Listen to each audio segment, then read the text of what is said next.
భువనగిరి పట్టణంలో నిత్యం ప్రజలు కుక్కలు మరియు కోతులు బారిన పడి గాయాలు ఈ మధ్య కాలంలో కావడం జరుగుతుంది.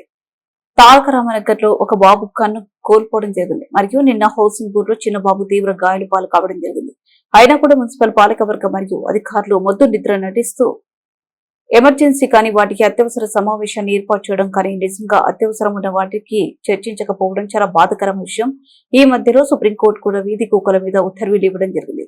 అయినప్పటికీ మన భువనగిరి పట్టణంలోని 35వ వార్డులలో కుక్కలను మరియు కోతులను వెంటనే పట్టాలని లేని ఏడిన మున్సిపల్ కార్యాలయాన్ని ముట్టడిస్తామని హెచ్చరించడం జరిగింది.